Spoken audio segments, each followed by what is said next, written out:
Mr. Fouere, first of all, thank you for your time today. Thank you. We are in a tense situation in relations between Sofia and Skopje. How do you comment this new situation? Well, it's indeed extremely serious, and there is no doubt that the Bulgarian government and the Bulgarian politicians should realize that they are playing with fire. They must ask themselves, in the first place, why were these so-called culture clubs established with names dating back to very controversial figures from the Second World War, supporting the Nazi regime and responsible for the expulsion of the Jewish community, sending them to the concentration camps. This is really unacceptable, and it's quite clear that the Bulgarian reasoning was to provoke reactions in North Macedonia. And I also deeply regret the fact that the EU has been totally silent when these developments occurred last year. Now they are speaking out, but of course it's too late. The damage has been done. And quite clearly, Bulgaria is using its membership of the European Union to achieve domestic political nationalist objectives, which is not acceptable for an EU member state. Bulgaria also withdrew the ambassador Angelov, Bulgarian ambassador here in Skopje, for an indefinite period. Do you think that this is the right step from official Sofia? And what does it mean in diplomacy? No, in my view, it's totally disproportionate. You recall an ambassador for consultations when the matter is so serious that a potential conflict could arise. So the fact that the government took this decision, the Bulgarian government took this decision, demonstrates once again that it is trying to show the member states of the European Union the seriousness of the situation. And the Macedonian government needs to react to that and to refute that narrative that Bulgaria is propagating across Europe. You already said that there are a lot of provocations. There were a lot of provocations this year. Macedonia is facing continuous messages from Bulgarian politicians and from one EU MPA. We are talking about Џамбаски, who also had a threat for President Pendarovski. What should be done now? And how the Macedonian government should react and everybody else? Well, there's no doubt that in view of the commemoration events due to occur in a few days' time, that the Bulgarian government needs to take a step back and to realize that if they allow this to escalate, it could degenerate into much more serious confrontation.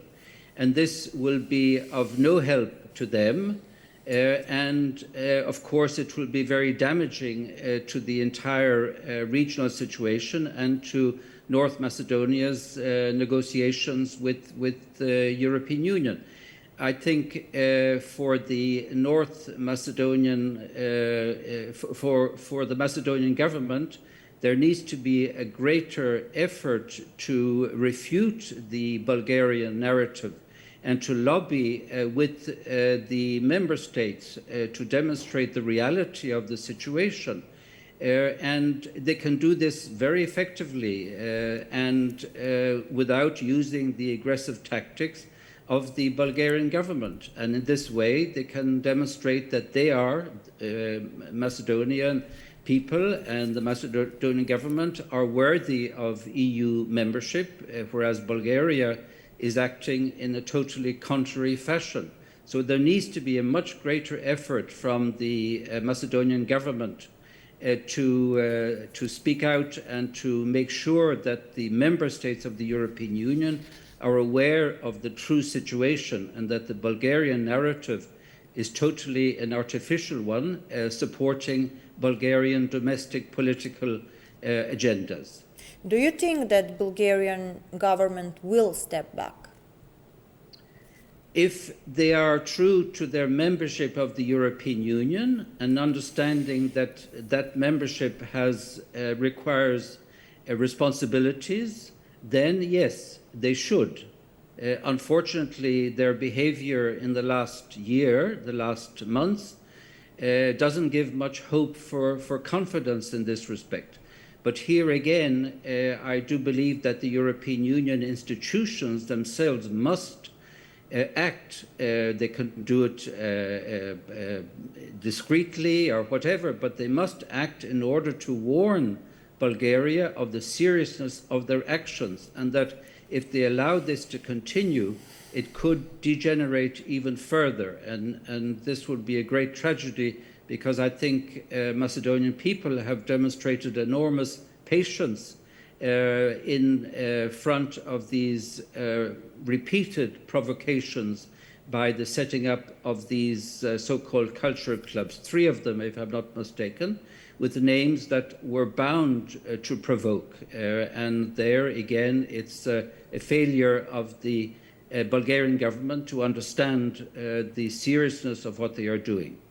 Should be these Bulgarian politicians who are sending these kind of messages, should be they declared like persona non grata and to be stopped to not enter in the country on February 4th, next Saturday? What do you think?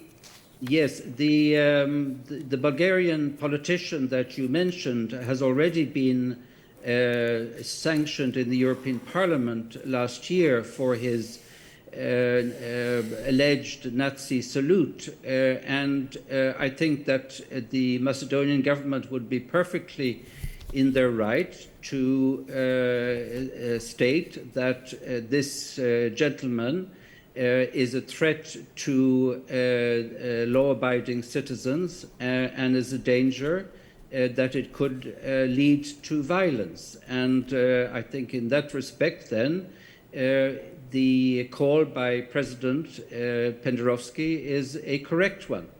It's a situation where precautionary measures need to be taken to avoid a serious escalation, which, as we know, in the Western Balkans, a small spark can degenerate into something much greater. And of course, then the blame will be shared, or people will blame each other, and this must be avoided at all costs. Do you think that the European Parliament should have some kind of sanctions for this EU MPA because of his last statement, who was a threat to a president of a country? Absolutely, there is no doubt about it, and that's why I regret that the European Union has been so silent during the last year on these matters. This is shameful, and it should not have been allowed to happen.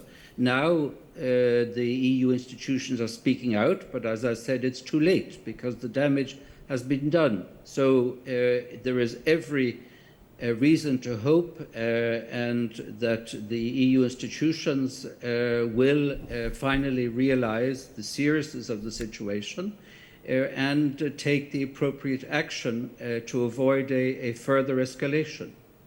February 4th, the day of the birth of Goce Delchev, is marked like a day with a high risk event. The Bulgarian Minister of Foreign Affairs, Milkov, said that actually he announced that he will send a diplomatic note as a guarantee for the safety of the Bulgarians who will come on that day here in Skopje. What do you think on this move? But that's a unilateral action. If it's done in cooperation, in conjunction with the Macedonian authorities, then it's part of a joint effort to ensure a de-escalation. But if it's a unilateral move, it's not going to help much. And I still believe that the Macedonian authorities are perfectly in their right to take the necessary action, including the prohibition for certain politicians who already have been extremely vocal in their attacks on the country, on Macedonian citizens, and to prohibit their entry on Macedonian territory. Because otherwise we will have a very serious, dangerous situation of clashes between the rival groups.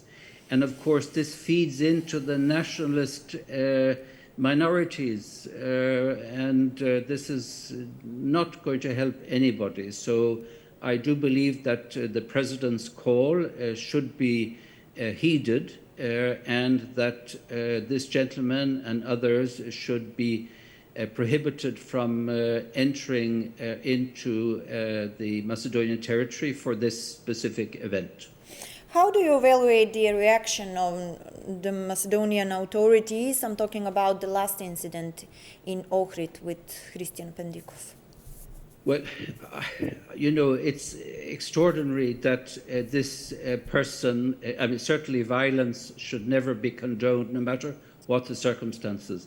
But it's extraordinary that instead of allowing the Macedonian authorities to ensure his hospital treatment, etc., suddenly they sent a government plane to evacuate him, you know, as if he was an official political leader or something like this. And instead of having confidence in the Macedonian government's efforts to try to calm the situation, to make sure that this gentleman received all the medical care which can be provided, and to help him in this respect. And this didn't happen, and I think that's a shame, because it only exacerbates the animosity, the problems, and at the end of the day, these culture clubs really, either their names should be changed to much more neutral,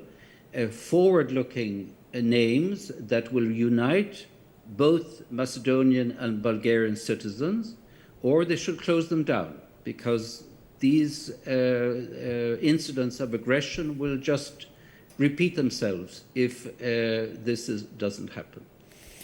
Bulgarian parliament is preparing a new declaration for Macedonia. In our last interview, July 2022, before the first IGC, you said, I will quote you, the negotiation framework is a prison for Macedonia and Bulgaria has the key. Do you still stand by the same statement? I'm afraid so, because you see how the Bulgarian government have threatened in a not very subtle way to state that they might call for the freezing of the accession negotiations, in other words, imposing another veto. So, and nothing, unfortunately, prevents them from doing that, because the enlargement process is governed by veto. Each member state can impose its veto. So the situation is as it is, and it's again the result of this so-called French proposal, which has so many flaws in it. And until there is a new approach in trying to resolve these problems, the enmity between Bulgaria and North Macedonia will continue, despite the best efforts of the Macedonian people, of the government, to try to calm the situation. But we mustn't forget that Bulgaria is facing another election. This is, I think, if I'm not mistaken, the 5th election in 2 years or more. And clearly the domestic political situation in Bulgaria has a lot to do with what's happening. But this is no reason for Bulgaria to take hostage its neighbor and to make their accession prospects suffer because of the Bulgarian internal domestic situation, political situation. Yes. Ambassador Fuere, thank you for your time. Thank you.